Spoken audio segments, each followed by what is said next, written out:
అందరికీ నమస్కారం. ఇవాళ మనతో ప్రముఖ ఆధ్యాత్మికవేత్త జ్యోతిష్య వాస్తు పండితులు బ్రహ్మశ్రీ ఉమామహేశ్వర సిద్ధాంత్ గారు మనతో ఉన్నారు. కొన్ని సందేహాలను వారి మాటల్లోనే తెలుసుకుందాం. గురుగారు నమస్కారం. ఆయుష్మాన్ భవ. గురుగారు, దేవాలయాలు కడుతూ ఉంటారు, వందల కోట్లు పెట్టి కొన్ని దేవాలయాలు కడుతూ ఉంటారు. అసలు దేవాలయాలు ఎందుకు నిర్మించాలి? ఇలా దేవాలయాలు ఖర్చు పెట్టి కట్టడం వల్ల ఎలాంటి ఫలితాలు ఉంటాయి కాస్త వివరించండి. దేవాలయము, దేవాలయము, లయము అంటే ఏంటి? సృష్టించడం. దేవుణ్ణి అక్కడ సృష్టింపజేయాలి.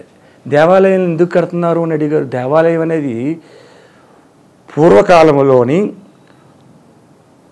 ఆవిర్భవించేవాడు భగవంతుడు అక్కడ. అలాగా ఇప్పుడు కాణిపాకం ఉంది. కాణిపాక విఘ్నేశ్వరుడు స్వామి, ఆయన స్వయంభువుడు. ఒక నూతిలో నుంచి బయటికి వచ్చాడు, పొలం గట్లోంచి విగ్రహం బయటకు వచ్చింది. ఆ విగ్రహం బయటకు వచ్చి అక్కడ ఉన్న పెద్ద మనుషులకి కళ్ళలో కనిపించి, నేను ఇలా బయటకు వచ్చాను, నాకు దేవాలయాన్ని కట్టించు, నన్ను ఆరాధించు, నేను సర్వులకు మేలు చేస్తాను. నీ స్థలంలోనే వచ్చి నీకు మేలు చేస్తాను అనలేదు ఇక్కడ, సర్వులకు మేలు చేస్తాను, నన్ను నమ్మండి అని కాదు.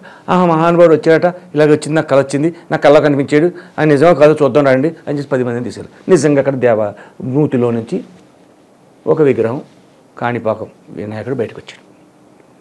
ప్రాక్టికల్ అని చెప్పేది వృత్తి. ఆ విగ్రహం వచ్చిన తర్వాత అప్పుడు ఏదో అక్కడ ఏం చేశారు, ముందు చిన్న 4 రాట్లేసి 4 ఆకులు కట్టో, లేదా సింపుల్గా 4 గోడలు కట్టో సింపుల్గా కట్టారు.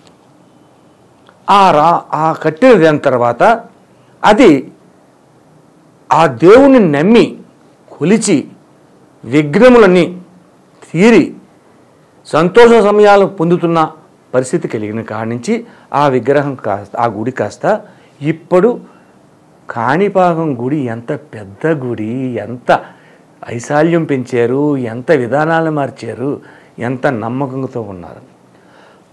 తిరుమల తిరుపతి దేవస్థానానికి భక్తులు ఇప్పుడు ఈ రోజు నాడు, నిన్నటి రోజు నాడు వెళ్ళిన భక్తులు హుండీలో కానుకలు ఎంత వేశారు? 4.60% కోర్స్ కానుకలు వేశారు. ధనం మాత్రమే, బంగారం ఉంది ఇంకా, ఇందులోని వజ్రాలు ఉన్నాయి.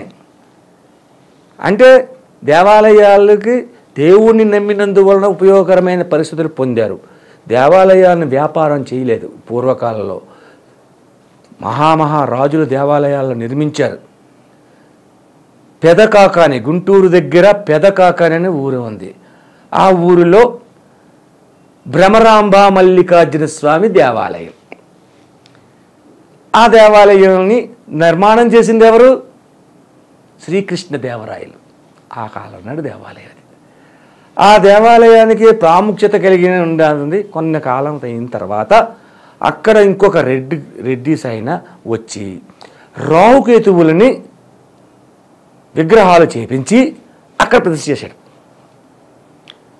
రాహుకేతువులు అక్కడ ప్రతిష్ఠ చేయగానే అది ప్రాణ ప్రతిష్ఠ అంటారు. యంత్ర నిర్మాణం ఉంటారు, కింద యంత్రాలతో పెట్టేవారు. ఆ యంత్ర నిర్మాణం చేసి ప్రాణ ప్రతిష్ఠ చేశారు. అక్కడ రాహుకేతువులకు పూజ చేసుకోవాలంటే ప్రపంచవ్యాప్తంగా పలానా చోటకి వెళ్ళి చేసుకోవాలి, పెదకాకానే వెళ్ళాలి అనే విధానం వచ్చేసింది. అంటే అక్కడ దేవాలయ ప్రాముఖ్యత ఎంత పెరిగిపోయింది? అనుకున్న దానికంటే ఎక్కువ పెరిగిపోయింది. దేవాలయాన్ని నిర్మించినందువల్ల పూర్వజన్మ సుకృతాను ఫలితం ఉంటేనే దేవాలయాన్ని నిర్మించాలని కోరిక వస్తుంది. చాలామందికి కోటాను కోట్లు ఆస్తుంటారు.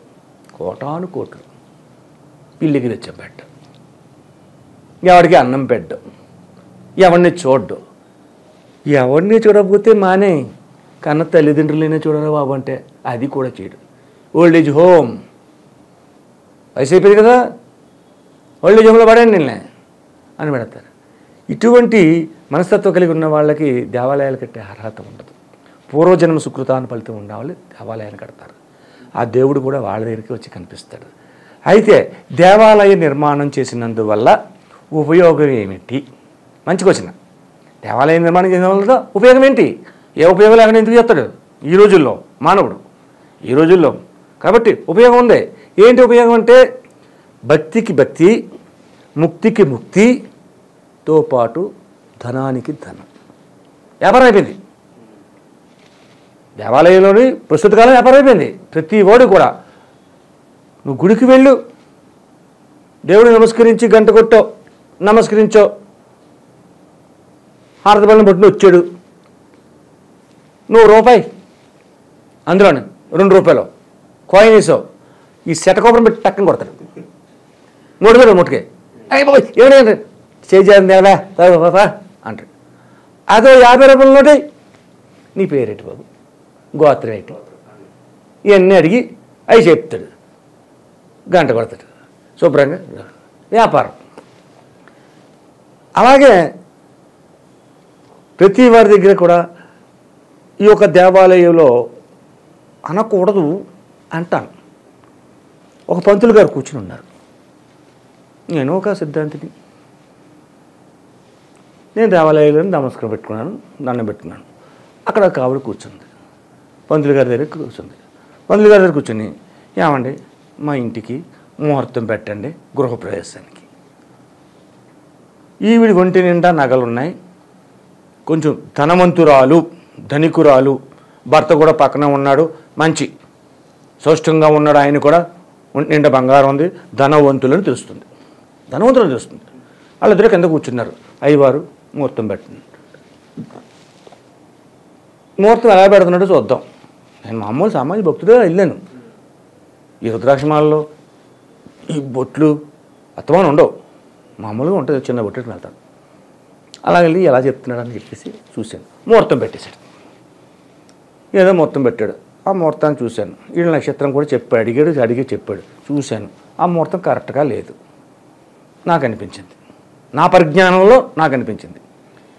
ముహూర్తం పెట్టాడు. సరే అలాగేనండి, నమస్కారం అండి అని చెప్పేసి ఆమె పర్స్ ఓపెన్ చేసి అందులోంచి 500 నోట్ తీసి ఆయన చేతిలో పెట్టింది. ఏంటమ్మా ఇది, ఏంటి 500 ఇస్తున్నావా? ముహూర్తం పెట్టినందుకు 10,000 తీసుకోవాలి, ముహూర్తానికి 10,000, ముహూర్తం పెట్టినందుకు 10,000? ఆశ్చర్యపోయిన. ముహూర్తం పెట్టినందుకు 10,000 గృహప్రవేశ ముహూర్తం గుడిలో.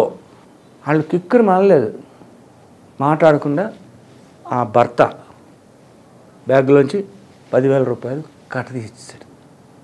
ఇలా తయారయ్యారు. దేవాలయాల్లో చెప్పి దేవాలయంలో కూర్చొని వ్యాపారం చేసేవాళ్ళు ఎక్కువైపోయారు. కాబట్టి దేవాలయ నిర్మాణం చేసేది ఏంటంటే తన వంశం, దేవాలయ నిర్మాణం చేసిన వాళ్ళు ఎవరైనా సరే తన వంశం అంటే పిల్లలు, మనవలు, ముది మనవలు వీళ్ళందరూ కూడా వృద్ధి చెందుతూ మా తాతగారు ఈ గుడిని కట్టించారు ఈ రోజునాడు చెప్పుకుంటాడు. అక్కడ దేవాలయాన్ని నిర్మాణం చేసిన వాళ్ళది అటువంటిది. అంతేగాని ప్రతివాడు ఏదో చలివేంద్రం పెడుతున్నాడు, అమ్మ చలివేంద్రం అంటాడు, నాన్న చలివేంద్రం అంటాడు, చలివేంద్రం పెట్టాడు, 2 కుండలు నీళ్ళాడు పెట్టాడు, 4 గ్లాసులాడు పెట్టాడు, ఒక గరిటె పట్టుకొచ్చి వచ్చిపోయే వాళ్ళకి వేసకాలంలో నీళ్ళు పోసాడు. అది మాకు బాగానే ఉంది. పోసిన తర్వాత మళ్ళా ఎదురేవండి అంటే నవ్వుతూ ఆడుతాడు, ఎదురేవండి ఇడి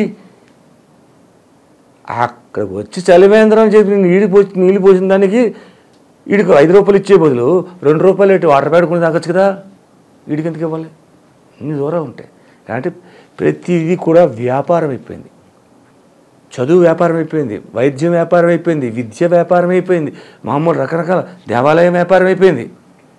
ప్రతిదీ వ్యాపారమే, బిజినెస్, ధనాన్ని దోచుకోవడం మరి. కాబట్టి దేవాలయ నిర్మాణం చేసిన వారికి ఎవరికైనా సరే సిరి సంపదలతో పాటు అష్టైశ్వర్య ఆయుర ఆరోగ్య ఐశ్వర్యాలే కాకుండా కుటుంబ వృద్ధి, ముందు కుటుంబ వృద్ధి, వంశాభివృద్ధి జరుగుతుంది. కాబట్టి దేవాలయ నిర్మాణంలో ప్రాముఖ్యత కలిగినటువంటి విధానమే ఈ యొక్క వంశాభివృద్ధి. అందువల్ల దేవాలయం నిర్మించాలి. దేవాలయాలు ఎందుకు నిర్మించాలో చాలా చక్కగా వివరించారు గురుగారు. ధన్యవాదాలు. ఆయుష్మాన్ భవ.